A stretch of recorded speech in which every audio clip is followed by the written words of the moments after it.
holy shit, how much cocaine does this guy have? And I'm like, no, you don't get it. It's a pork sausage, man. No, yeah, nice try, okay? We busted up the golden triangle. Get up against the wall.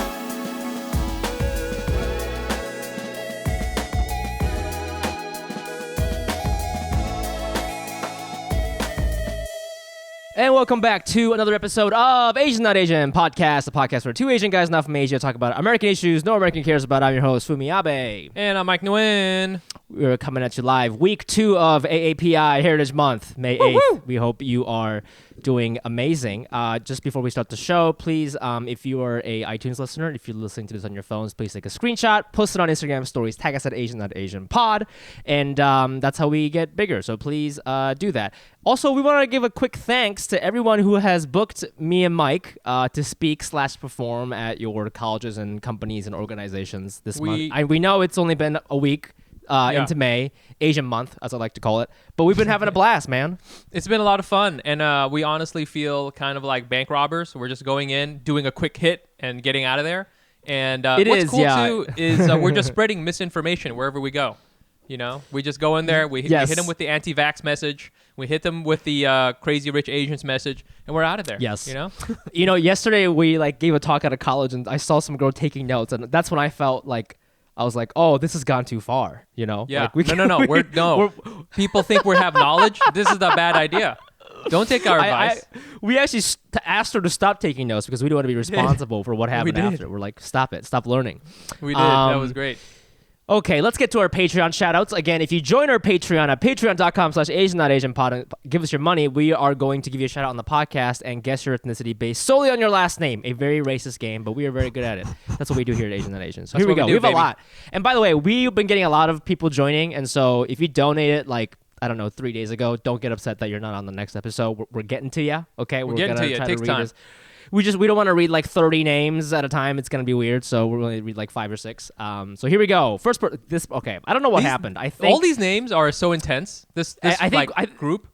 Yeah. I think what happened is we've been bragging about how good we are at guessing people's ethnicities based on their last name. I think the people with unusual last names are like, oh, we'll see. About you that. you want to see that? Oh yeah. Well, guess what? I'm Mongolian Irish. Check this out. And it's going to be a gangster.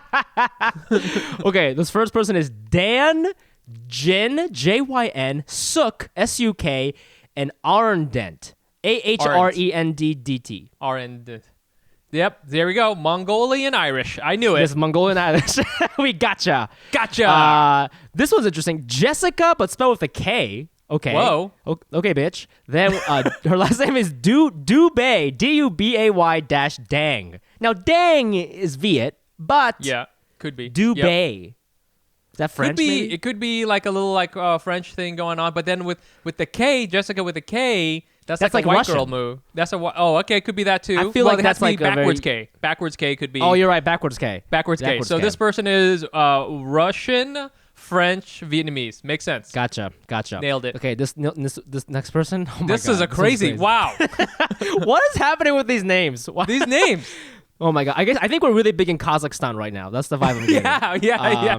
We're huge in Kazakhstan. Okay. Nielsen Maknaraham, Maknarakham. I think you nailed it. This is a Kazakhstani person. So. Oh my God. Shalom. I don't know what language they speak over there. But you know what? This kind of sounds like the Irish last name. McNamara? McNamara. This sounds like McNamara. Yeah. I think it's another an Irish Mongolian dude. They immigrated to Mongolia and they're like, I must change my name to assimilate, and they mix the K's and the N's. Okay. Yep. Okay. And then finally, this one makes my heart warm. Andrew Chen. That's easy. Chinese. You love it. We love to see Irvine, a regular California Chinese guy. We love it. We love it. And another one, Alexander Marcus Chang. Chinese. Nice. Chinese. What the fuck is Tofik Sikder? Wow. Tofik, Tofiq. That's a fucking sweet ass name. That's a sweet ass Marvel Martian name. Yes, you know? Yes. It's very cartoon anime Sikder. vibes. I'm from the Skrull Empire. You know, Sikder. That's a cool last name. But Sik, is that Indian maybe? I don't know, dude. South Asian. Yeah, I'm gonna. Fuck. Dude, I have no real honest thing. Okay, but when I see a QUE, it makes me think of like a Black American name. I think Me this too. person is half. I think this person is half Black American, half Sri Lankan. Nice. That's what's happening there. And Yep. let us know if we got that right. Give us more money if we got that right, actually. And finally, our last person for this week is Nathaniel Shak, Shak. Wow. Is that Jewish? I don't know. It sounds like it could be like Shaq, Shaq, like Shaquille O'Neal. O'Neal is another Irish name. This person is Irish. Yeah. Got it. It's Irish. Everybody's been Nailed Irish it. this week. Hey, we're big in Kazakhstan with the Kazakhstani diaspora in Ireland is our sweet spot, apparently. We love it. Guys, thank you so much for your donation. And again, if you want to hear your name on the show, go to patreon.com/Asian.AsianPod and give us your money. Moving on to the story of the week. Something crazy kind of happened, and I wanted to ask our guest today about this, but I want to explain it first before we introduce her. This is crazy, okay? And I'm going to go ahead and say the brand name because here at Asian and Asian, you know that we keep things raw. You know that our conversations are no condoms, okay? We don't give a fuck about sponsors, okay? The only sponsor that I actually like is Helix Sleep Mattress because they are so chill. They let us say anything in the ad that me and Mike in the ad that me and Mike run. We are having sex in it, and they don't care. Yeah. They don't care that we're having. Yeah. They're like, great. Here's I don't your think money. they've made any sales, but they've made no sales. But they're just so tickled by it. They're just like they're so having chill. fun. Yeah. Listen, so it's AAPI month, right? May, which a lot of people didn't know, by the way. I've been asking people at comedy shows. A lot of people don't know that. The other day, I asked the crowd, I was like, do you guys know that May is Asian American Heritage Month? And this white girl raised her hand. She's like, I know because my boss is Chinese. And I'm like, yeah, of course. Like, I guess that's the only way you'd care is if your fucking salary is tied to, right. if you have stakes into this. Nobody fucking knows. And we got hit up by HBO Max had run like an ad for AAPI month, and we're like, of course, that sounds fine. They're gonna pay us. It's all good. But here's what's happening. Okay, I feel like white executives at corporations they be fucking up when celebrating ethnic minorities in America, right? And I've seen this happen with Black Lives Matter movement, Black History Month, pretty much any other like month or week or like International Women's Day. Is it a day? It's a day, right? Yeah. I'm sure they I just feel like corporations always they can never get it right because the script that we got that we had to read, I'm gonna read a portion of this. This part fucking cracked us up.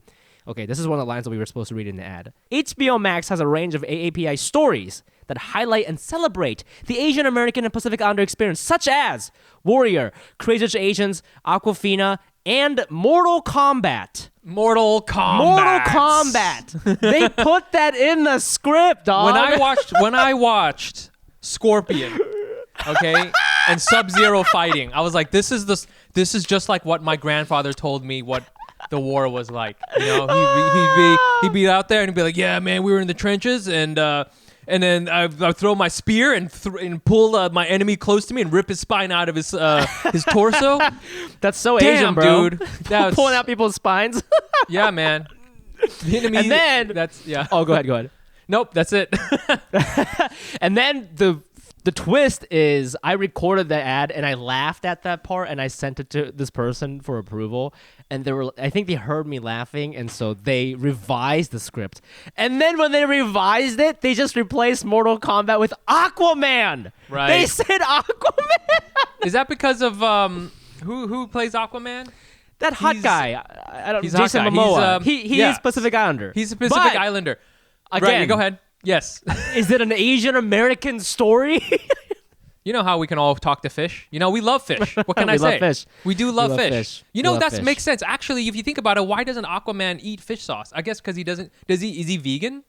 I don't know. No, I've never watched the movie. He's an alcoholic. We don't know what. I've He's never alcoholic. actually seen him eat anything. Yeah. He's like he lives in Iceland or something. Okay, well, the fact that he's an alcoholic does speak to my Vietnamese truth. So that is true. That is on brand for us. So I do relate to Aquaman. It is interesting because it's funny because Hollywood is trying to do these things where it's like, oh, we're gonna celebrate AAPI Heritage Month, and then they look at their backlog, and it goes Crazy Rich Asians, and then it goes like Joy Luck Club, and then it goes Breakfast at Tiffany's. Those are the three they can pull from. So it's just like this is what happens.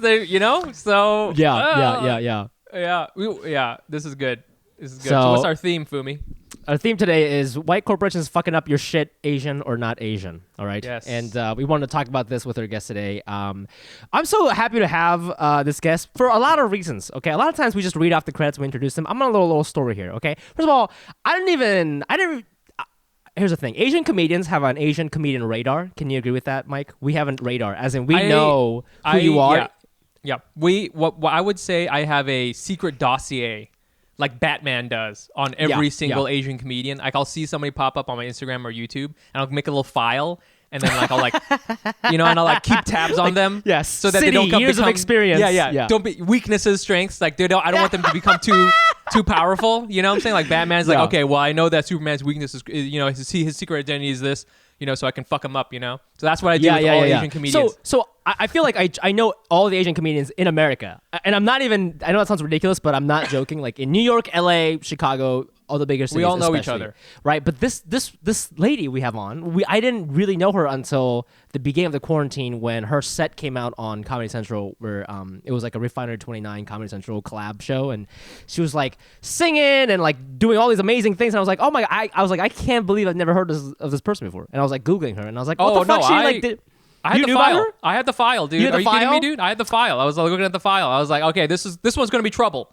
I gotta bring this to the council. This one's gonna be trouble. Assassinate her.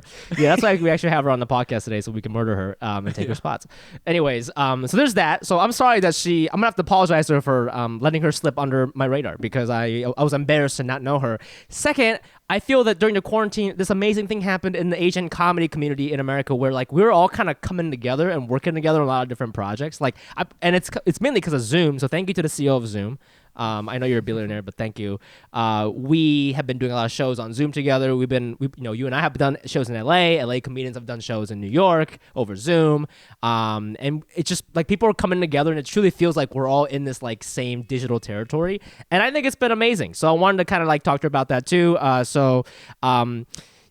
have all these other things written. She's done Just for Last, New Faces, stand up on Comedy Central. She's gonna be in this new movie, Candyman, 2021, which is not even a comedy movie. So I'm not really sure what is happening there. She might have perhaps had a pivot in her career. But please welcome the hilarious Tien Tran. Oh my God! Hi. Hi. That's like the most generous intro ever. I'm obsessed with you too. So this is honestly, I have been waiting. I was like, I really hope that they invite me to be on the podcast. and when you every podcast that goes by is another guest. I'm like, what am I doing wrong? What am I doing? And by when you say big fan of ours, do you mean you also have dossiers of me and Fumi somewhere like in your files?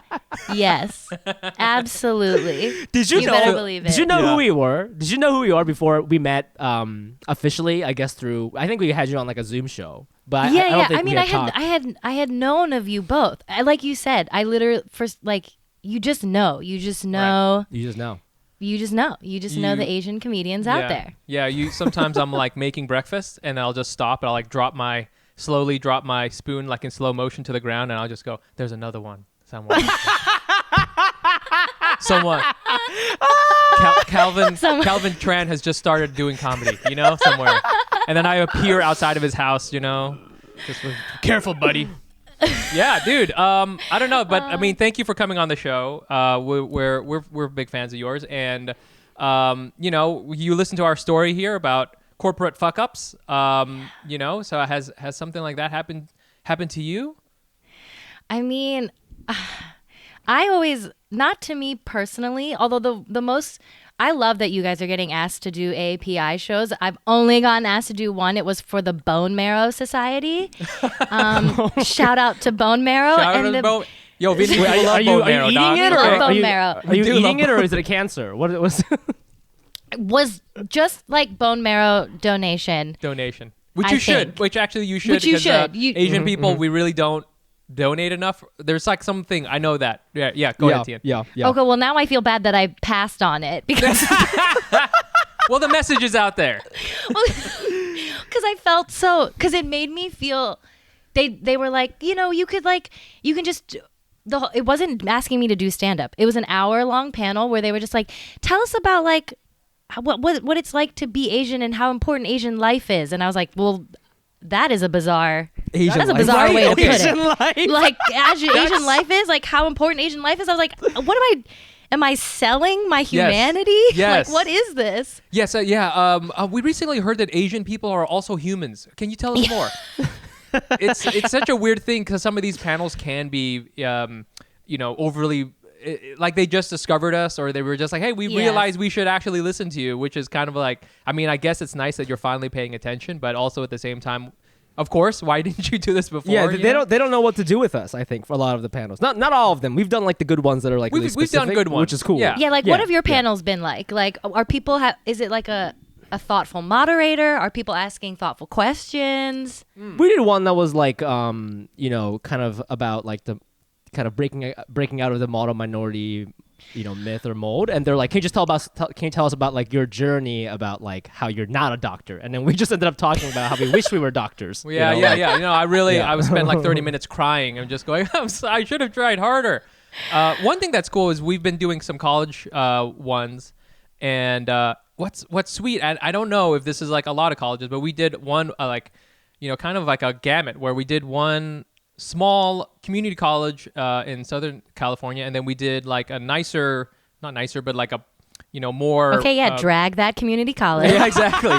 Another school. You're gonna get not canceled, nicer. bro. We did another school, and then both of them, the students, they would start off with like their pronouns, and that was like a thing. They would start off by saying their pronouns, and I didn't know if this was like a widespread thing. It seems like it, which honestly I'm into, and I thought it was sweet, and it was like super natural.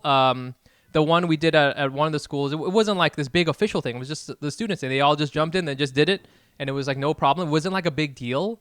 I always feel like on the news they make it like, oh my God, they're like indoctrinating students. Oh, and they're being forced. They're being forced to show their genitals on screen, and oh my, and they're making everybody now everybody's a third gender, and but it's really not a big deal at all. It's like, hey, here's my pronouns, whatever. Let's just keep talking.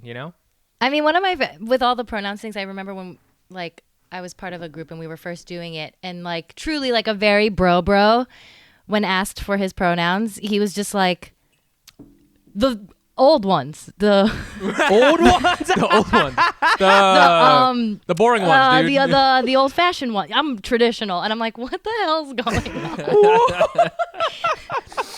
We haven't invented new pronouns. It's just, there's no new, we haven't like innovated on pronouns. We were just being more thoughtful about it. Innovated on.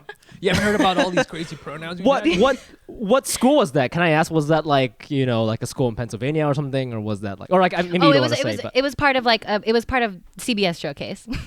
Okay. Not even school. Wait, so these are like liberal comedians? These are liberal comedians, just absolutely like tripping. This was a couple years ago, so maybe this person has grown. Yeah, right. Maybe this person has grown. Yeah. But to get back to your question about like. Seeing all the streamers all of a sudden like put a specific bar that is just like all Asian American stories or like Asian voices, and it is a short list. Really is. It really is. Really strange. They really have to like dig. It's strange. I know. I mean, I feel personally offended that Mortal Kombat isn't brought up more. I feel like I do think it's very Vietnamese. I can see that. I was surprised really? to see. I was surprised to see not see Tokyo Drift on there. Fast and Furious. Like, how is that? I know. If you're gonna do it, just go for it. I mean, just fucking go for it. Right. I mean, got the word Tokyo in it. the original fucking Fast and the Furious is shot in Garden Grove. That little that's an Asian story. That's a very Asian story. And Garden Grove is a character in that movie. Garden Grove is a character in that movie, and they have and it's got a whole arc and everything like that. And that's I feel like we talked to who was it? Was it Alex Babbitt that said black people will go and try to find black characters in anime, and I feel sometimes with Asian people we'll like claim something as okay, that person's Asian now. I didn't know. You know what I'm saying? Like sometimes yes. like we just I didn't know that like Anderson Paak. It was like Anderson, you're a little bit Asian, you're bro. Us. You're us. You're in the club. Get in the get in here. In this past March Madness, did you guys watch? Are you guys basketball fans? No. I know what's happening, A little- but okay. I know Are a little you? bit. I'm kind of a jock. I'm a little bit of a jock. Okay, we'll get into that. Yo, Okay, I like We're it. gonna get into that. We're gonna get into that. Yeah, we'll get into that. But I watched all of March Madness, and Johnny Juzang is Vietnamese. He played for UCLA, and as soon as I don't even care about UCLA, but when I found out that he was like half Vietnamese, I was like, this is the best team ever. I hope they win. they have to go to the top. I feel that way about like Top Chef. Yes. Anytime there's like an Asian chef, even if I don't like their personality, I'm like, I have to root for this. I have to root for this person. Yeah. Were you? I were have you? no choice. Did you get real into Jeremy Lin during Linsanity and all that stuff? Yeah. When that was out? Hell yeah. Yeah. And when he has terrible haircuts, I'm like, you know Yeah. what? Okay. Yeah. I have to keep rooting for you. Yeah, these Oh, dreads, man, that's my boy. they're pretty That's my cool. boy. These dreads Yeah. are cool. These dreads are pretty cool. He can do it. Okay. Wait, so are you a jock because I know you grew up in Erie, Pennsylvania, which I looked. So when people are from Pennsylvania, I understand that's not the Midwest. I'm a Midwest Asian. I'm from Ohio, and I love bonding with other part of Midwest Ohio? Asians. I'm from Columbus. That's close to Erie. So that's what I was saying. So yeah. If you say you're from Pennsylvania, it's like if you're from the Philly side, then like I can't really relate with you. But if you're on the Ohio side, then I feel it's very, very similar, like the culture and stuff like that. So did you play like what? Were you like a basketball player? I've never met you in person. You could be like 6'5". I have no idea. Yeah, you could yeah, be a tall You Asian. actually could be very tall, and Yeah. who knows? Maybe extremely Likewise to you jacked. too. I mean, how tall? I feel like we've never We're met tiny. in person. We're tiny. I mean, combined, we're 5'5". Okay, so we walk Yeah. around doing shows, one stacked on top of the other one, wearing a big trench coat. That's just our vibe. And then when I have a show, we just flip who's on top. And I'm Yeah, just we like, Love to see that actually. but yeah, I mean, you were a jock. Like, did you play a lot of sports and stuff like that? I played so much soccer. I played. Really? Yeah. I played all through childhood, high school. I don't want to be that person that's like I could have played in college, but I No, could go have. ahead. But I would have sat. But I would have sat on the bench. Like I would have Okay. sat on the bench at like some bad D1? D1 school. Oh, D1, yeah. but that's amazing. You were talking amazing. to schools. I got to talk to two schools. Two schools recruited me, but I didn't want to go there. Names. Yeah, hit him up. Was it HBO Max Bucknell. University? HBO Max Oh, University. Bucknell. Okay. Mortal Kombat College. They didn't want me after I met with them. No, Bucknell is a small Yeah, I know college Bucknell. in Pennsylvania, and then University of Pittsburgh also had. That's huge. But These are I huge wouldn't have schools. played. I was too small. Like Oh. I'm 5'7" and like turned 100 pounds my senior year of high school. Like Oh. I was too small. I was getting thrown around, but I Does- was quick. But I Does was too height small. matter in soccer? To be big? Yeah. It does. Yeah, Well- I guess like there's a minimum. You can't be like 100 pounds. That's pretty. Yeah, small. yeah. I was getting thrown around a little bit. So I have a Did, little.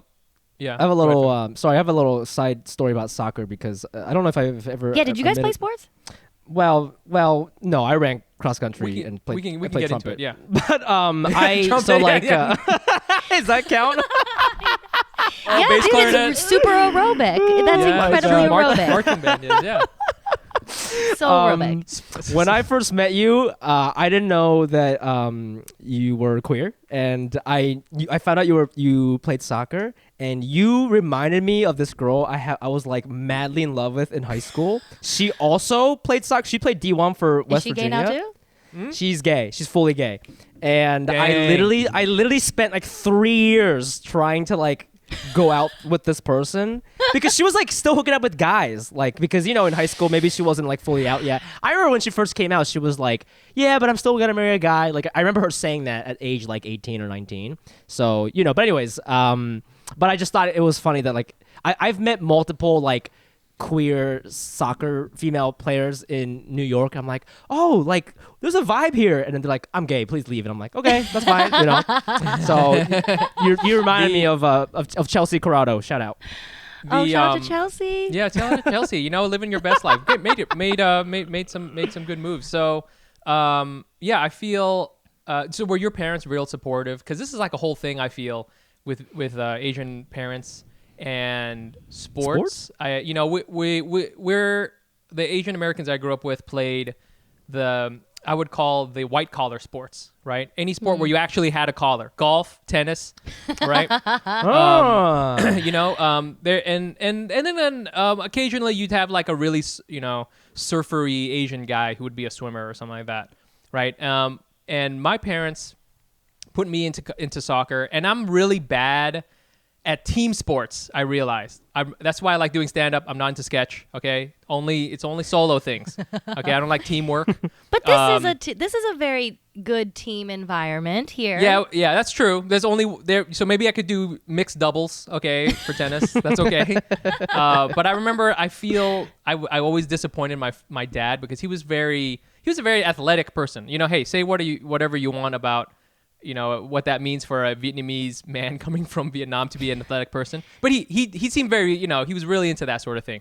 And I was just bad at soccer. I just didn't get it. You know what I'm saying? Like I didn't get the game, and I was very afraid of breaking rules. I would be terrified of had a penalty call on me. I would hate that. That's so funny. Oh my God. But I realized later on, I was like, fuck the rules. Just go and get it. Just go get the ball. And I feel if somebody had sat me down and said, don't worry about the rules. If you get in trouble, that's a good thing. If somebody just had to explain that to me. But anyways, were your parents, were they like, okay, Tien, so real into soccer, that's cool. We're going to drive you around. We're going to do travel league and stuff like that. Was that like that for you? They were really into it. My dad, as he says that he was a very good soccer player in Vietnam. Who knows? Yeah. Who knows? Maybe they are because like there was no soccer balls. They're just like, they were like. Maybe amazing. our dads were like Olympic athletes in Vietnam, and we have no idea. I have no idea. Yeah. But they were super supportive. They were also like my dad was kind of a soccer dad. Like if I didn't play well, he'd be pissed. Yeah. Whoa. Like that kind of dad. Whereas my mom would, if I didn't play well, she would give me like, you weren't running that much today, and then not talk to me for a little while. Whoa, dang. Whoa. But I make it sound bad, and you know what? Looking back, it probably was. I need to unpack that. We're doing it now. Sure. But they were super supportive of okay. Like my sisters. I'm one of four. Sorry, I'm third. One of four daughters, and everyone played sports. Like my older sisters did gymnastics. Oh, really? Yeah, did gymnastics, and like my youngest sister played soccer and famously got to snowboard, unlike the rest of us. Wow. So, what do you mean famously? Yeah. What do you mean famously? Because I wanted to snowboard, and my parents were like, it's too expensive to pay for a like yearly pass up at Peak and Peak. Are you familiar with Peak and Peak, Fumi? No, because we had. Is it in Ohio? Yeah. No, I remember going to Snow Trails and Mad Mountain. Those are the two around. Okay. Well, would your parents ever buy like a seasonal pass to a? No. I mean, no. They would let me go like once or twice, but I didn't. I'm not a snowboarder guy. Like I would never go a yearly pass. That's so much. That's so much snowboarding. So much. I wanted it so bad, and my sister's 9 years younger than me, and when she wanted to, she's a snowboarder. She like has all the gear, has all the stuff, gets to go. I'm very jealous. Yeah. Dude, you know what's crazy? Around that time was like when those snowboarding movies were like kind of in. Do you remember there was like all those Johnny like Tsunami? Johnny Tsunami, but also there was a movie called Out Cold. Do you remember that? No. Oh my God. All those like there were all these like team movies that you'd go see on Friday nights because you were like fucking 12, and I was like, oh, Chris Evans is in it. I think. That's so funny. In the movie Out Cold. Out Cold. Somebody famous is in it, and like Weezer was the theme song. This is such a Fumi vibe right now, and like so it's all about snowboarding. So you're telling me Chris Evans, okay, by our math, is Asian American. That's an Asian American movie. That's an Asian American. That's a voice that needs to be uplifted. I mean, this is cool to talk about because there's always a stereotype like, Asian people aren't, or like we're just nerds and stuff like that. But like we're out there doing all sorts of sports, and it's tricky. And I like the story that it's still like an immigrant family where it's like only one of you can do the sport you want to do. Okay, everybody else has to do soccer. That's the cheap one. We got you for that one. Yep. Yeah. I mean, for me, eventually, they put me into karate, and I've done like martial arts and stuff like that. And funny enough, they really didn't support me after a while. I remember one time I went to a tournament and I had to walk home after the tournament. Why? Like, because you didn't busy. do well. No, I did fine. I think I mean they don't know one way or the other. They were just like, nah, it's fine. They were just very lazy. That's why I was asking you about that, because my mom pulled me out of. I mean, not pulled me, but we only did one season because she didn't like that the parents had to bring oranges. She was like, "Oh man, come on, this is too expensive." Those are my oranges. I'm Vietnamese. Honestly, it is fucked up. Yeah, she's like, "I have to pay for this, and I got to bring snacks." I was like, "That's nuts." So wait, what belt were you? In karate? Yeah, are you a black belt? No, I'm a brown belt in karate. This is very dorky. So yeah, I'm a brown brown belt in karate. And then in jiu-jitsu, in Brazilian jiu-jitsu, I'm blue belt. So hey, watch out. Hell yes. I did Taekwondo. My parents put me in Taekwondo. Yeah, there you go. Whoa. I played the violin too. Yeah. Wait, but okay, I have a question for you because you're not the queer icon I thought you were gonna be. Yes. You're just a regular lady. Get out of here.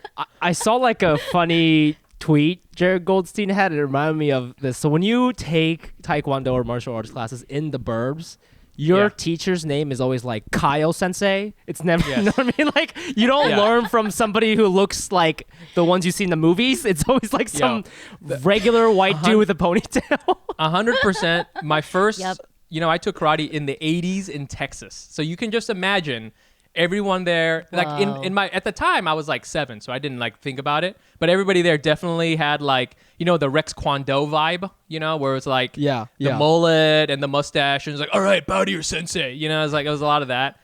And then later on, I went to a legit like guy who his name was, I don't remember his name, but like he's like this Korean dude. He was like super duper scary. He was like, I was more afraid of him than I was afraid of my parents. You know what I'm saying? He was just like super strict. And that was like the vibe. And I was like, I don't want to go here anymore. He's too scary. Rituals get results. You wouldn't skip leg day, would you? It's the same idea if you want better skin, hair, and overall health. That's why Hawthorne has made it easy to build and maintain a personal care ritual that helps you look, smell, and feel your best. Hawthorne is a premium grooming brand that tailors your personal care routine to your unique profile. First, you take their quiz. They ask me things like, what kind of things am I into? What kind of drinks do I like? And that kind of factors into the products that they give you. And I got these lovely deodorants because I'm a smelly boy, and that's what I've been using. It was actually really fun. The quiz was so fast. It was so quick.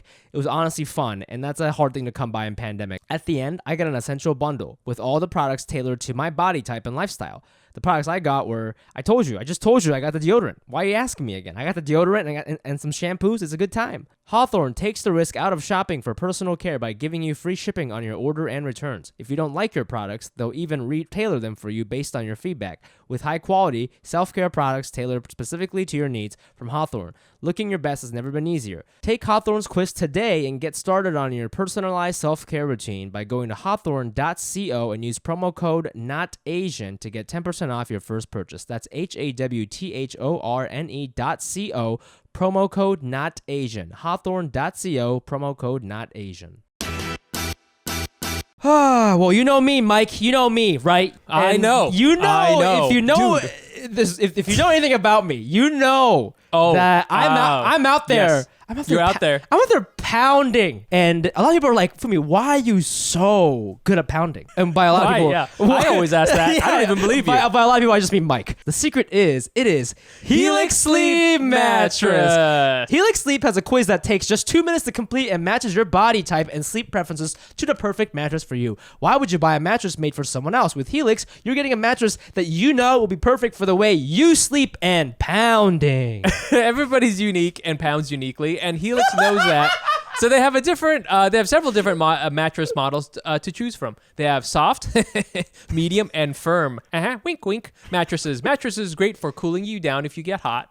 And even a Helix Plus mattress for plus size sleepers because, hey, man, everybody needs love. Just go to helixsleep.com/Asian. Take their 2-minute sleep quiz, and they'll match you to the customized mattress that will give you the best sleep/pound of your life. They have a 10-year warranty, and you get to try it out for free for 100 nights, risk-free. They'll even pick it up for you if you don't love it, but you will. Helix is offering up to $200 off all mattress orders and 2 free pillows for our listeners at helix.com/Asian. That's helix.com/Asian for up to $200 off. And when you're doing your threesomes, 2 free pillows. Now back to this. Yeah, you got a lot of fun stuff. I mean, you have a fun joke about how your substitute teacher messed up your name, and that's how you had to have your creative name now. You know, Yeah. how does that go? How did that story go? I mean, it really. I mean, my full name is Han Tien, which, you know, it's part of my stand-up. It's in the first little clip of that Comedy Central clip, and I've had a handful of Vietnamese people that are like, "Damn it, she's Americanized her name," and it like guts me, dude. Oh my God, don't get me started. Don't get me okay.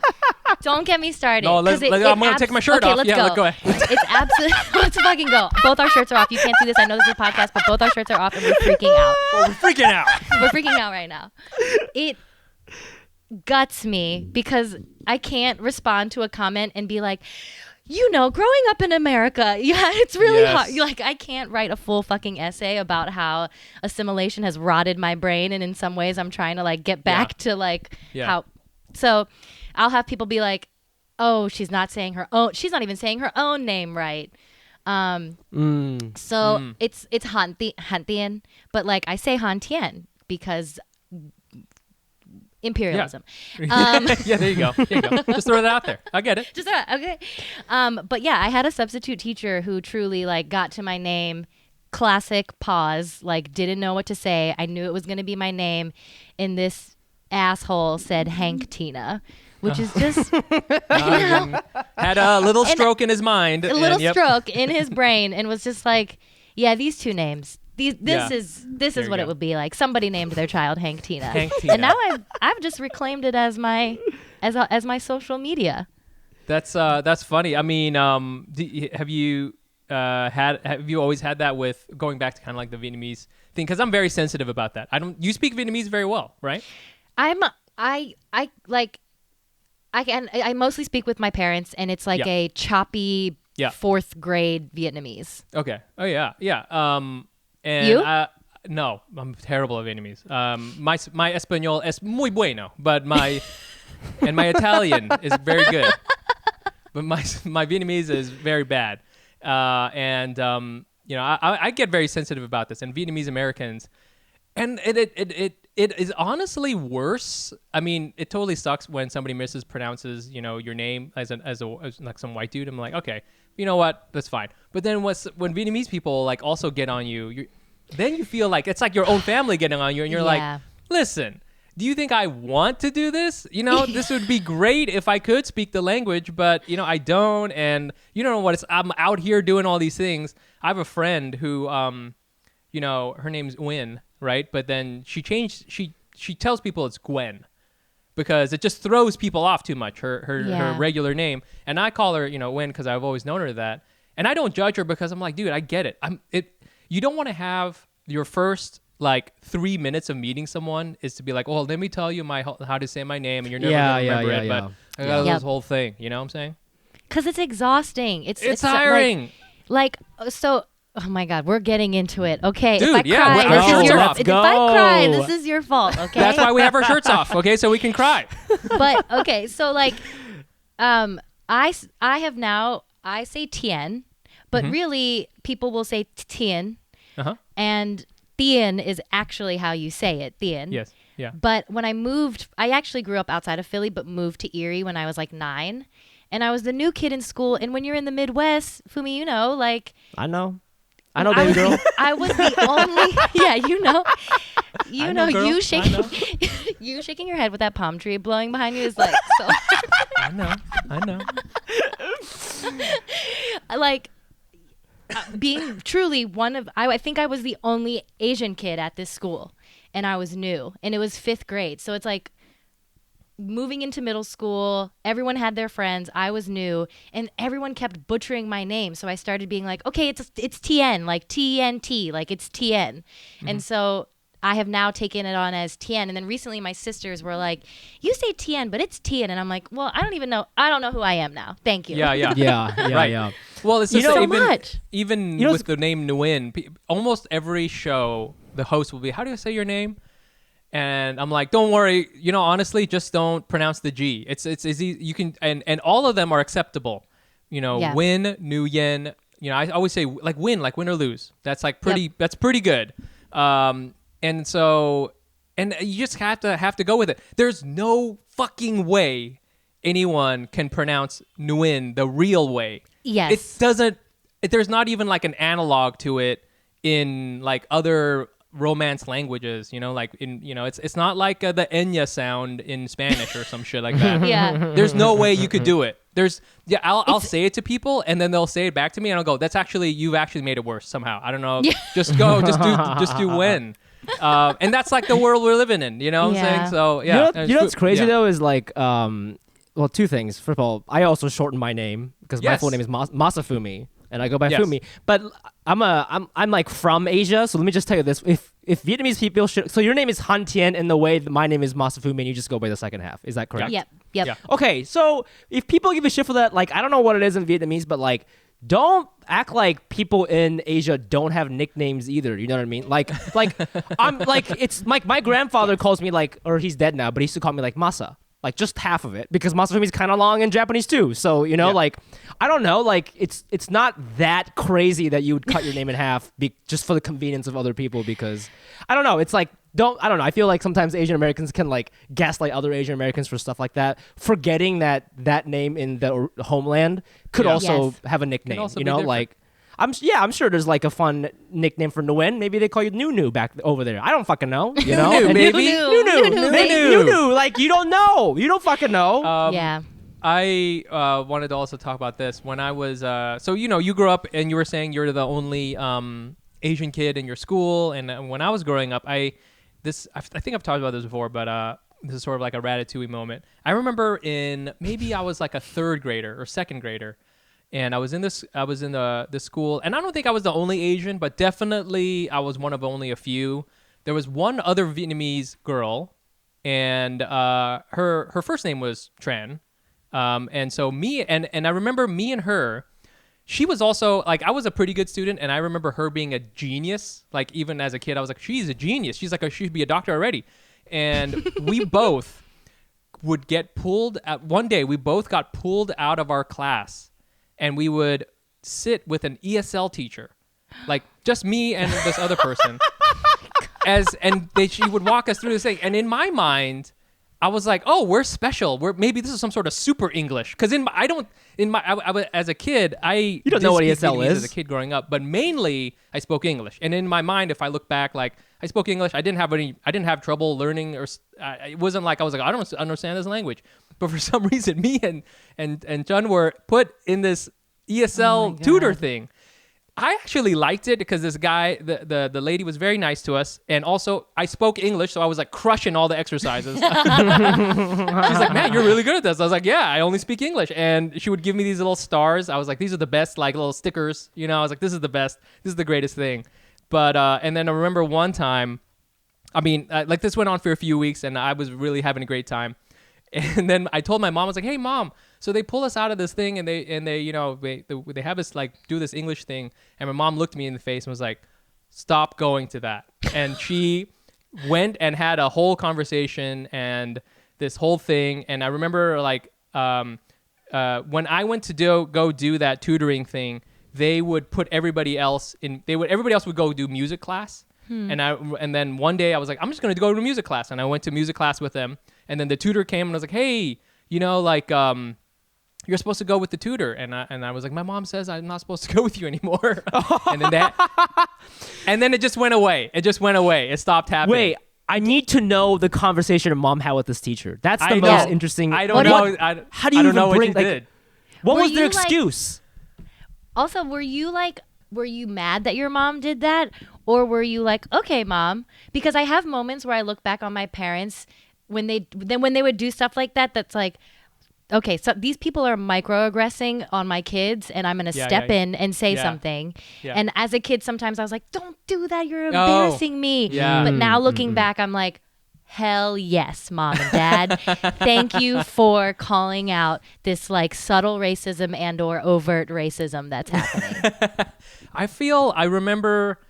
I definitely know what you mean because as a kid, you just want to fit in. You just want to go and do what everybody else is doing. You want to go on the bus that everybody else is going on. You want to do all the things. I just I remember it being like a little embarrassing that I was like standing up to this tutor. I was like, I don't want to go. But I didn't feel like too bad one way or another about it. Again, I enjoyed going because it was easy, and I was getting stickers. I was like, as a kid, you're focused mainly on sticker generation economy. So, what about your friend? Was she upset that she had to go because she was smart? You said, right? I don't know. I don't know what happened on that side. That we were all. I mean, hey, there was only a few Vietnamese people in the town at the time, so we were all friends, and so we all knew each other. And I think that all ended. And again, it's just bizarre to me because to me she was a genius, and she was clearly very, very intelligent. Also, my first kiss, and it was this whole thing. Hey. Oh wait, how old though? How old? I don't know. It was like 6. It was like an innocent kiss, It was like 6. No, that's adorable. What the Yeah, it was hell? very cute, and I was like, "This is awesome." So, anyways, that side story. Yeah, so that's the whole thing. Maybe your parents trying to set you guys up, man. Huh? No, maybe they're trying to set you up. Yeah, it was just like a fun thing for us. But at the time, I just didn't know what forces were in play. And like now I'm looking back and I'm like, I was an honor student. I was like, what's happening here? What, So I thought I was like, man, I'm so advanced. I got to be pulled out of music to like learn English faster. I was like, this is amazing. So I don't know if anything like that happened to you, Tien, if there's like little things like that. Not in that way. I was just like, I think my school was honestly like not thoughtful enough to even think about helping students outside of like extra class. Like they were just like, you guys are you're all doing the thing, just go do it, do the class. No, nothing like that. That's funny. But then like, it's funny that you had like, when I went to middle school, there was finally when I went from like grade school to middle school, there was another Asian kid. Okay. And people just, without fail, just automatically put us together for like partner stuff and like. I got a whole thing about that too. We dated because everyone was like, you and Jimmy Choi should date each other, and I'm like, yes. You know what? I guess he's nice. So Jimmy Choi and I were the only Asian kids in 6th grade, like in my middle school, and we dated each other because racism. All of these white kids were like, there it is. Boom, got you. Hey, there it is. It's almost like, hey, we got one. We got one. You're gonna love this. This is amazing. Check this out. Come on out, Jimmy. Come on out, Jimmy. He also played violin, and we were in the string ensemble together. It was beautiful romance. Good news, ass fans. The CDC previously declared ass eating as not COVID safe, but thanks to the aggressive vaccine rollout, we're approaching herd immunity and our goal of a 69% vaccination rate. According to canweeatasyet.com, we're just weeks away from ass eating season. Ladies and gentlemen, it's time to clean your butthole, and there's no better way to get your ass in gear than a Hello Tushy bidet. Hello Tushy's brand new 3.0 modern bidet attachment is here to get your ass ready. It's stylish, eco-friendly, easy to install, and even saves your cheap ass money. Hello Tushy 3.0 doesn't just clean your butt with a precise stream of fresh water. It cleans itself with the Smart Spray, that's trademarked, automatic nozzle. Hello Tushy attaches to your existing toilet, no electricity or extra plumbing needed, cutting toilet paper use by 80%, paying for itself in just a few months. Plus, Hello Tushy has your ass covered with a 60-day risk-free guaranteed and a 12-month warranty. Get ass eating season ready, join millions of happy Hello Tushy customers right now and clean your butt with every flush. Go to hellotushy.com/ANA to get 10% off plus free shipping. This is a special offer for Asian listeners. Go to hellotushy.com/ANA for 10% off. hellotushy.com/ANA. In 2021, a truly diversified portfolio needs more than the traditional mix of stocks, bonds, and mutual funds. It needs private real estate. Studies have shown that portfolios with an allocation to private real estate generally delivered a better risk-adjusted return with more annual income and lower volatility over the past 2 decades thanks to its track record of consistent performance through multiple market cycles. Yeah.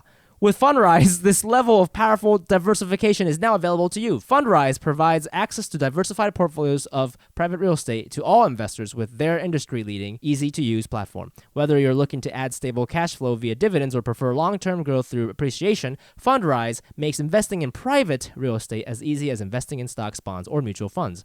Fundrise's team of real estate professionals carefully vets and actively manages all of their real estate projects. And with their easy-to-use website, you can track our portfolio portfolio performance and watch as properties across the country are acquired, improved, and operated via dynamic asset update. I've started using Fundrise personally, and it was super intuitive, really robust, and it says I cannot mention personal results here. That's what it says, and I won't. See for yourself how 150,000 investors have built a better portfolio with private real estate. It takes just a few minutes to get started. Go to fundrise.com/Asian today. That's FUNDRISE.com/Asian. Fundrise.com/Asian. I've been reading this history book, dude. I guess apparently Vietnam loves sea otters. Well, I'll Do get we into really? it later. Wait, We're what all book? about it. I need to know. Oh, one of our listeners was asking about that too, Mike. What's it called? Oh yeah, so it's just straight up called It's just called Vietnam. Vietnam. A history from earliest times to the present. Because I don't know if you ever thought about this, Tien, is that I don't really know that much about Vietnam before the war. Same. You know, and then like maybe yes, I know up to like we Dien Bien Phu and stuff like that. But I'm talking about like 100 AD or 100 BC Vietnam, which is like it's crazy. It's really a story of China. But anyways, we'll get into that later. Okay, I'm gonna read that. It's a great book. It's very very history focused, but you see all these things about you can almost like identify with the people back then because they were the Chinese like sources keep talking about like, oh, these crazy what would become Vietnamese people. Like they cut their hair really short, they blacken their teeth, they have a lot of tattoos, and I was like, yo, Okay, that's sounds me. pretty That's dykey. me. Oh, I was gonna my say God. sounds pretty dykey. They were all gay. That's the way it was, and they all played soccer. Well, yeah, they would always talk about how the women are very promiscuous and they Oh have my like these God. weird like traditions, and they couple easily. That's what the Chinese sources would say. And I was like, this is Vietnamese, dude. Like, it's crazy. I'm just imagining me. It's just like with Oh my water buffaloes God. and sea otters, and me and Tien are just hanging hanging out, out. shaved head, I black love teeth, this. playing I soccer. love this. Damn. Black teeth tattoos. Black Short teeth, hair. black tattoo, shaved head. I was like, that's me.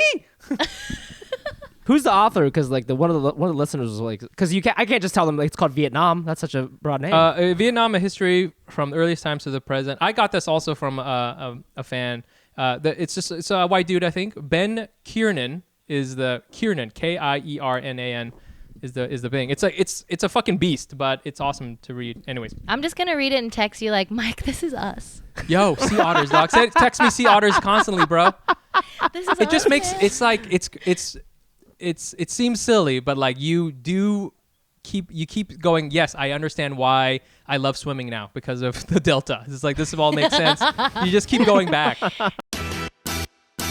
Okay, so to be fair, I've only watched like 1.5 episodes of House of Hope because I had to. No. I've watched 2. I've watched 2 episodes because I wanted to like talk about you it didn't on the finish pod. it? No, I didn't finish it all. Oh but, shit! It's so good, bro. It's I've heard that it gets deeper. But again, I've only watched like 2 episodes, the first 2. But Tien, I wanted to hear what you had to think about it. You know what you had to say about it. I've only watched 3 episodes, Okay. and it just gave me I felt like a deep pain because it was so like conservatively patriarchal. It made me like so uncomfortable to watch them be so mean to the daughters, like and like so dismissive of them, and like it hurt me. And I also could not stand the son, Washington. Washington. Like I was like, he's like the really spoiled one or whatever. He's the really spoiled the one, alpha one. Yeah. like total douche. Like Yeah. I when I watching those types of shows, I always like to be like, okay, if I were to meet that person in real life, I would be mean to them. So Washington is one of them that I would be mean to. So I like, and I know they don't say it, but they feel pretty fucking Trumpy. So like I couldn't. They do Oh, have a Trump 100%. vibe to them. 100%. Yeah, they Like do. if you have someone being like, I'm gonna name my children after the presidents of the United States. Yeah. Like that feels too much for me. So like I couldn't watch it. Did you like it? I finished it. I enjoyed it in that like I thought it was entertaining. I also have just a little bit of insight to like the sort of, I don't know, stereotypical classic Vietnamese household, which I know is not everybody, but I know, I'm aware that a lot of Vietnamese American families, especially if they have money, are conservative. I know that. Yeah. Mike has told me that growing up he had a picture of President Bush in his fucking living room. Oh my God. Bush too. Right? Yeah. So like again, like that's an interesting conversation to have, because Mike grew up in Orange County and you grew up in Erie, Pennsylvania. I don't know if that was a thing over there, but like, so I knew all these things. So obviously they were like amplifying it a little bit to make it a little bit more ridiculous. But like, yeah, all those things you mentioned are true. Like, it is a little uncomfortable, but as a reality show, I enjoyed it way more than Bling Empire. Oh, really? Really? Well, how come? Because I've heard it is deeper. Yeah, go ahead.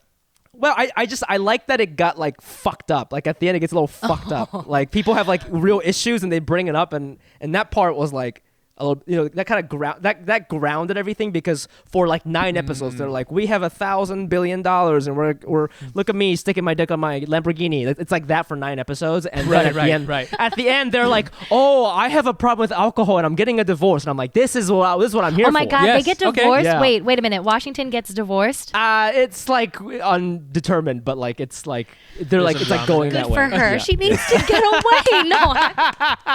Get her out of there. Yeah, Ian, in that let's way, do I a liked it thing more. where we Yeah. don't watch any of the other episodes except the last one. Let's just Okay, watch let's the do it. divorce. No, Let's just watch let's the divorce watch it. episode, and then we'll text each other, and like, I'll be sending you Sea Otter memes, and you be sending me Washington alcoholic divorce memes.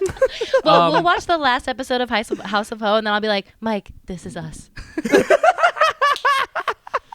I see what you're saying. I mean, did you because you didn't have a lot of Vietnamese people, but I would definitely it's tricky. Like, there are some wealthy Vietnamese people, but most of us most of the Vietnamese people in SoCal aren't necessarily rich, but there is a thing where it's like displays of wealth are a big deal. Yeah. I have a joke where it's like, a very Vietnamese move is to like live 20 deep in a house, but everybody has a Lexus, or whatever. That's like a very True. True. Move, God. right? Like, everybody's on food stamps, so true. and we drive to the Medicaid office in a Mercedes, S class. So that is like a very Vietnamese thing, and that we are very conservative. And I guess the thing for me is like regular Vietnamese people. I don't know, like the Vietnamese people I know. It's like way more interesting than just like, I'm rich, you know what I'm saying? Like again, like if there was an episode of them just like driving 8 hours to load up 2 coolers full of fish, that's a pretty crazy story. And that is okay. I didn't even tell it. Yeah, it was a ton of fish. It was just a ton of fish. Yeah, I don't know. Do you know Vietnamese people like this though? I mean now? When my family lived on the East Coast, we had a lot of Vietnamese people around us, because that's all I knew at the time. Like, I come from a family of, my dad's one of 7, so all of our so many cousins, just like that was my Vietnamese hang. And that side of the family, it's really interesting. 2 of my aunts and uncles are crazy, very intense Trump supporters. Yep. And the rest are not. And it's really interesting. With all the election stuff, a friend and I had volunteered to do like Viets for Democracy and had done calls. My uncle on the East Coast happened to be on the same phone banking Zoom as me, and like haven't seen him in 10 years. Whoa. And we saw each other on this like Zoom one day. Like, haven't seen him forever. And so, there is that like stereotype of very conservative Vietnamese folks, but I think that as with anything, we're not a monolith. How was it talking? I mean, did you talk to him on the Zoom or? I talked to him very, very quickly, because it was like phone banking weirdness, and also trying to phone bank in Vietnamese is hard. Oh my God. Yeah. I was bad at it because I don't know, like, my Vietnamese language skills are enough to have a conversation, talk about food, talk about clothes, going out. Like, if you're pushing me to talk about politics or law, I like don't have the I don't have the vocab. Like, I simply don't know the words. Right. But yeah, that was I know a couple I know a couple Trumpers in my family. Do you know any like Washington types? You know what I'm saying? Like some Viet bros? Because like I feel I would know that guy. I wouldn't be. I mean, I would be. He would be like in my friend list, and he would be the guy. I'm like, all right. It's a Crevassier night. All right, time to call Washington up. We're doing this. We're driving down to Long Beach. Okay, we're going to whatever, and it's like that kind of vibe, where I'm like, you know what? I feel like getting in a fist fight. Like I'm calling up Washington. You know what I'm saying? Do you know anyone? No, like that? I don't know. I don't know any bros like that. Yeah. Happy to add them to the crew. We're gonna do it, man. Open recruitment. Open recruit. Okay, yeah. If you're a Vietnamese dude and your bench press is over 250 and you say females, just hit me up. If you say females, and I don't think they caught this. I don't think they caught this on the show. But if you call your other Vietnamese friends the N-word, okay, then you might be qualifying for this friend slot. We're getting a terrifying group of people. And we're back with everyone's favorite segment. It is Das Race News. We're with our guest, Tien Tran. And we've got one. This is from a couple of weeks ago, but I think it's like kind of a good one. This is like a little essay that was from the New York Times on why the Filet-O-Fish is my gold standard for fast food. And this is from an Asian American writer, and the writer writes, Filet-O-Fish is the gold standard of fast food for many Asian Americans, as well as other minority American communities. Invented by an Ohio franchise owner in 1962, the Filet-O-Fish was the answer to the problem of McDonald's falling sales on Fridays when observant Catholics, that's a key thing, abstained from eating meat. Okay, and then by 1965, the sandwich had gone national. So this, we always talk about the Ratatouille flashback. This is definitely like a literal Ratatouille flashback because we're talking about McDonald's and rats, and it's a delicious thing here. And I remember eating Filet-O-Fish. I remember Vietnamese. I mean, I wanted to talk to our guest and to Fumi about like growing up eating fast food because I'm trying to imagine our immigrant parents come here. Everything's all crazy. Everything's in another language. Everybody has a gun. Everybody drives everywhere. And then they're encountering fast food, figuring out like what to do with that, how to interact with that. Tien, what are your kind of immediate thoughts here? I mean, McDonald's was such a big part of my childhood. Yeah. Like, I loved Filet-O-Fish. Personally a fan of the McRib. I know it's a weird pressed meat, but it's fucking good. Yeah, dude. I love Filet-O-Fish, but for me, like the weekend thing that we did as a family, and I don't know if this is like what you guys did, but we went to the mall. I don't know why, but we went. Of course. Yeah. The weekend thing we did was the mall, and we would split up. My older sisters would go with my mom because they liked shopping for clothes, and I would hang out with my dad because I'm the gay one and have to. But I really look at guns. Then we looked at guns and fishing magazines, and but we did. I hung out with my dad, and we would go to Barnes and Noble. He would read PC Mag. I would read comic books. Hell yeah. Oh my God, Fumi is dying about PC Mag. Yeah. I love PC Mag. Dude, PC Mag. Yeah, dude. PC Mag.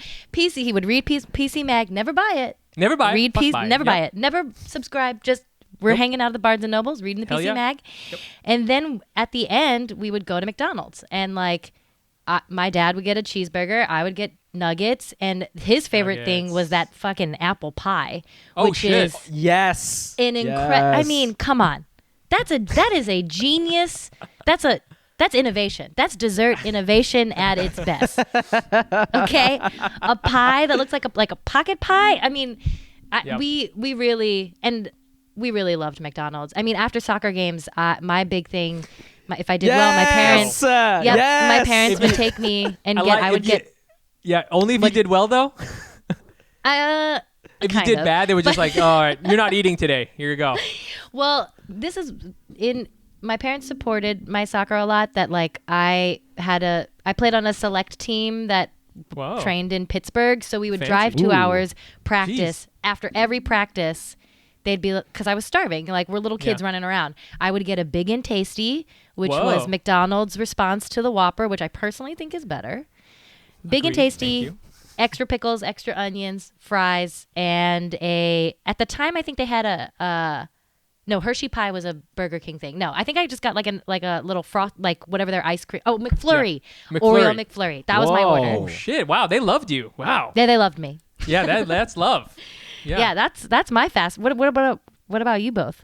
Yeah, Fumi. Yeah. I mean, I love fish fillet. I mean, in the article it says Asian people love fish, and for sure I would get this all the time. I remember like a couple things. The soccer thing. I just remember like. Fast food is a big part of your life if you grew up in the burbs in America because I remember like after soccer games, maybe this is why we weren't so good. This is when I played when I was like in second grade. We would go to like a McDonald's or like a Dairy Queen as a team and get like ice cream. So I have very, very fond memories of that. But I also have memories of like my parents would always, because so I moved here in 1998 with my family, and our first like funny American encounter was going to the McDonald's and my mom getting a large drink, and it's the size of a fucking bucket. It's a huge drink. So the size, so like in Japan, everything is one size smaller. So if you say large, it's an American medium. So if you say large in America, it's not a size that we have in Japan. So like it's fucking like, you remember the one where it's like skinny at the bottom and it fucking comes out like this, giant. You know? Yes. It's a fucking chalice. Yeah. Yeah, we're just like, what? This is for a whole family. Like we couldn't believe how big it was. And I remember like that being the first thing we like laughed at. So like for sure, Mickey D's big part of my life. Also, I remember like we would always buy the soft creams, and then my mom would bring matcha powder and she'd sprinkle matcha powder. Oh my god, that's incredible. This is before Starbucks had matcha. Like this is before matcha was in. Like nobody knew. Okay, your mom started it. My mom actually started the trend. Yeah, we bring that shit and just like sprinkle on the thing and like a little cocaine. You'll like cocaine. Exactly. Yeah. I remember that. Those are good times. That's a man. sick one. I mean, I think for us, we were a Burger King family. Okay, so that was our weird. We were very Burger King. We grew. It was a Texas thing. Our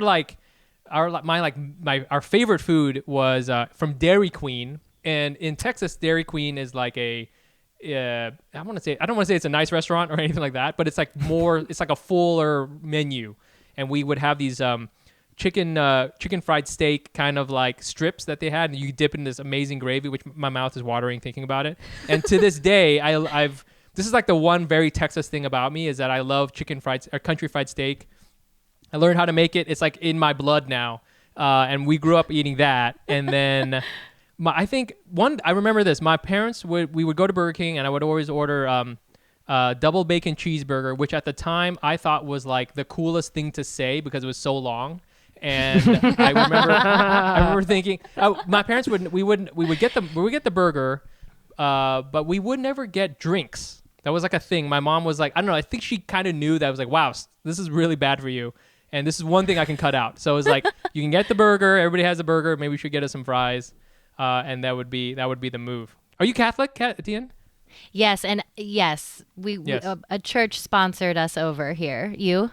Yes, a church also sponsored us over here too. So that was a thing. Yeah, wait, the way you just said you sounded like when you're like a teen on AM chat rooms, you're like ASL. You just said it so ASL. Like that's the Vietnamese ASL. It's your refugee status. Yeah.